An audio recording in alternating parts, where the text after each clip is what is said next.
Assalamualaikum warahmatullahi wabarakatuh. Hello guys, kami dari kelompok 9 akuntansi biaya. Di sini kami menjelaskan tentang profil perusahaan PT Semen Padang yang beranggotakan saya sendiri Maya Anissa Rizda dan rekan saya Anggun Aulia Ramadia dan Dewisa Marlina. Selamat menonton ya guys.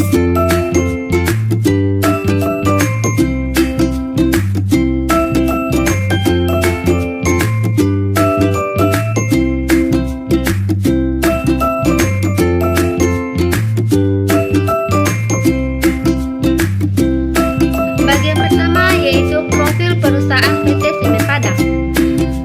PT Semen Padang merupakan salah satu perusahaan milik negara yang bergerak di bidang industri semen dan berbadan hukum perseroan dengan Akte Notaris Nomor 5 Tahun 1972 sesuai dengan PPRI Nomor 7 Tahun 1971.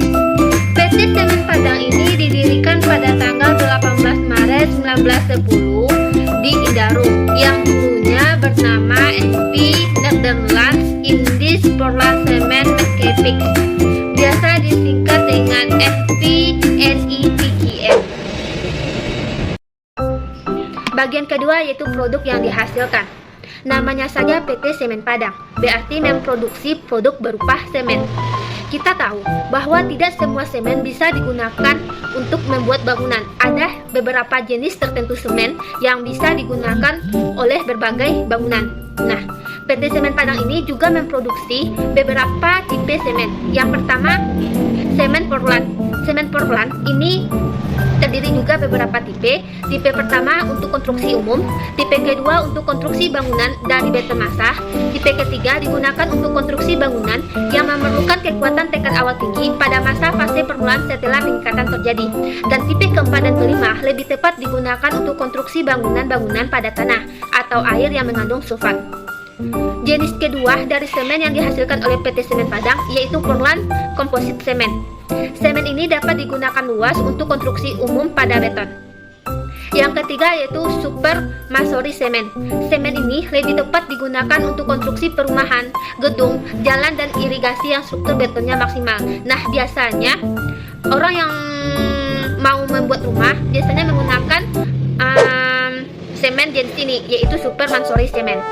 Yang keempat yaitu Oil Well Cement, merupakan semen khusus yang lebih tepat digunakan untuk pembuatan sumur minyak bumi dan gas alam dengan konstruksi sumur minyak bawah permukaan laut dan bumi. Nah, ini biasanya digunakan untuk pembuatan sumur di bawah laut, sumur untuk minyak bumi. Yang kelima yaitu Portland Panzolan Cement, adalah semen hidrolit yang dibuat dengan menggiling terak, gimsum, dan bahan ponzolan. Halo teman-teman semua, nah sekarang kita masuk ke bagian proses produksi semen. Nah, mungkin teman-teman udah pada tahu sih, kita semua udah pada tahu apa itu semen dan udah pernah lihat gitu kan. Tapi kita penasaran nih, gimana sih sebenarnya proses produksi semen tersebut berlangsung gitu. Nah, itu kita akan bahas di sini. Nah, pada dasarnya ada 5 tahap yang dilalui dalam proses produksi semen. Yang pertama adalah tahap penambangan dan penyiapan bahan mentah. Yang kedua ada tahap penggilingan dan pencampuran bahan mentah. Yang ketiga ada tahap pembakaran, dan yang keempat ada tahap penggilingan akhir, dan yang terakhir adalah tahap pengantongan. Nah, kita udah tahu nih dasar-dasarnya, tapi kita penasaran dong, gimana sih gambaran dalam proses pembuatan semen tersebut. Nah, untuk itu, mari kita saksikan gimana sih proses produksi semen tersebut. Selamat menyaksikan teman-teman.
sekarang kita bakal masuk ke bagian identifikasi biaya. Nah, mungkin ada nggak sih yang penasaran biaya-biaya apa aja sih yang dikeluarkan oleh PT Semen Padang ini dalam memproduksi produknya itu semen gitu.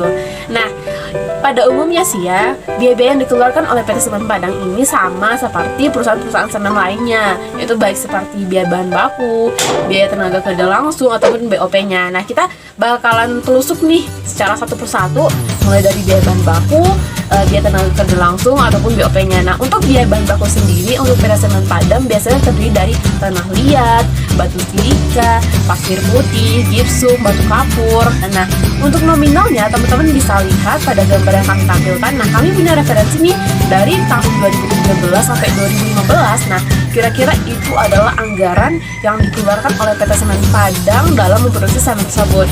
Nah, kemudian untuk menghitung biaya produksi dalam memproduksi semen tersebut, biasanya PT Semen Padang ini menggunakan full costing untuk menghitung biaya-biaya unsur-unsur biaya produksi yang termasuk ke dalam biaya produk dari PT Semen tersebut. Nah, kemudian untuk biaya tenaga kerja langsung, kira-kira upah apa aja sih yang masuk ke dalam harga pokok produksi dari semen tersebut. Nah, untuk biaya-biaya tenaga kerjanya itu ada upah operator mesin, ada gaji satpam, kemudian ada gaji karyawan departemen, kemudian ada gaji pegawai pabrik, dan ada gaji pekerja bagian pemeliharaan. Nah, kira-kira itulah upah tenaga kerja langsung yang dikeluarkan oleh PT Semen Padang dalam proses produksi semennya. Nah, untuk nominalnya sama seperti tadi, kami juga punya referensi dari tahun 2013 sampai 2015, di mana itulah akun-akun yang biasanya dikeluarkan PT Semen Padang dalam memproduksi produknya.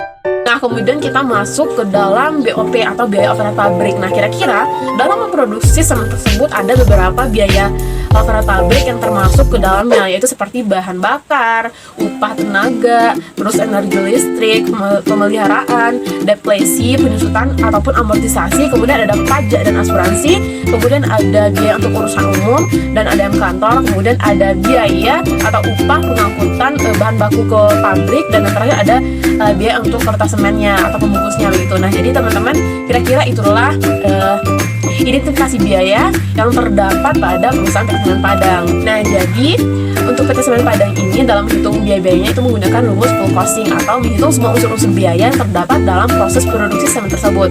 Nah, kemudian untuk metode perhitungan atau pengumpulan biaya-biaya produksi itu menggunakan metode harga pokok proses. Nah, sedangkan untuk perhitungan harga pokok produk sendiri, PT Semen Padang ini menggunakan metode harga pokok penuh ataupun full costing seperti yang sudah dijelaskan tadi.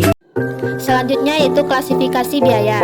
Umumnya, klasifikasi biaya pada Semen Padang sama dengan perusahaan manufaktur lainnya, yaitu yang pertama berdasarkan objek biaya, terdiri dari dua. Yang pertama biaya langsung atau direct cost, yaitu mudah ditelusuri langsung ke objek biaya, contohnya biaya bahan baku dan biaya tenaga kerja langsung. Yang kedua biaya tidak langsung atau indirect cost, yaitu tidak mudah ditelusuri langsung ke objek biaya, contohnya biaya penyusutan bangunan dan biaya gaji bagian pemasaran. Yang kedua, berdasarkan perilaku biaya, terdiri dari biaya variabel, yaitu biaya yang secara total jumlahnya berubah sebanding dengan perubahan volume atau aktivitas, contohnya biaya bahan baku dan biaya tenaga kerja langsung.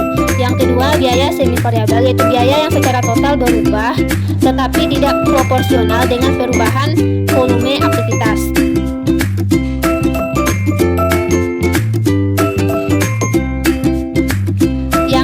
Berdasarkan jangka waktu pemanfaatan, terdiri dari dua, yaitu kapital ekspeditur merupakan jumlah besar, jarang, manfaatnya besar dari 1 tahun, harus dikapitalisir.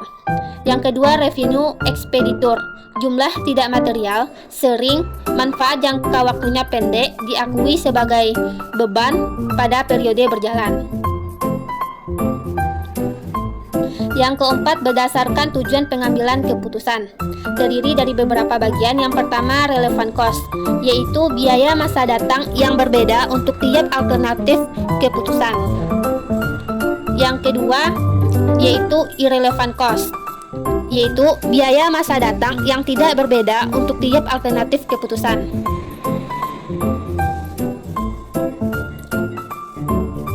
Selanjutnya berdasarkan tujuan pengendalian. Terdiri dari beberapa bagian. Yang pertama, controllable cost, yaitu biaya yang bisa dikendalikan oleh seseorang yang memiliki wewenang. Yang kedua yaitu uncontrollable cost, yaitu biaya yang tidak bisa dikendalikan oleh seseorang yang memiliki wewenang.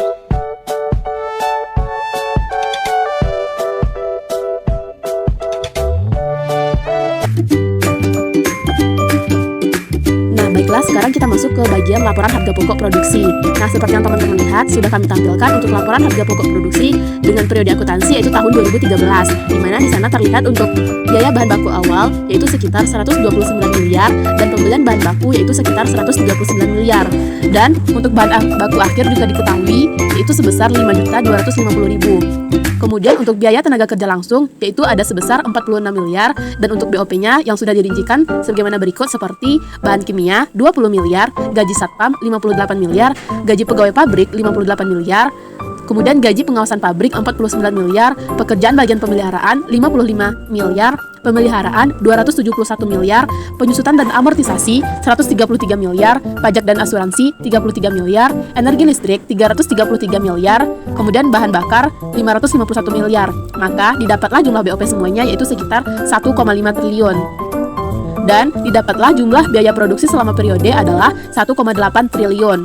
Dan juga diketahui bahwa persediaan barang dalam proses awal yaitu sebesar 56 miliar dan barang dalam proses akhir yaitu sebesar 93 miliar. Jadi didapatlah untuk harga pokok produksi selama periode yaitu sebesar 1,8 triliun. Seperti yang teman-teman lihat. Nah, baiklah, sekarang kita masuk ke bagian laporan laba rugi dari PT Semen Padang. Seperti yang teman-teman lihat, sudah kami tampilkan untuk laporan laba rugi dengan periode akuntansinya yaitu tahun 2013, di mana penjualan bersihnya sekitar 3,5 triliun dan HPP-nya yaitu sekitar 1,8 triliun yang didapat dari persediaan barang jadi awal ditambah dengan harga pokok produksi dikurangi dengan persediaan akhir. Kemudian didapat juga laba kotornya yaitu sebesar 1,6 triliun.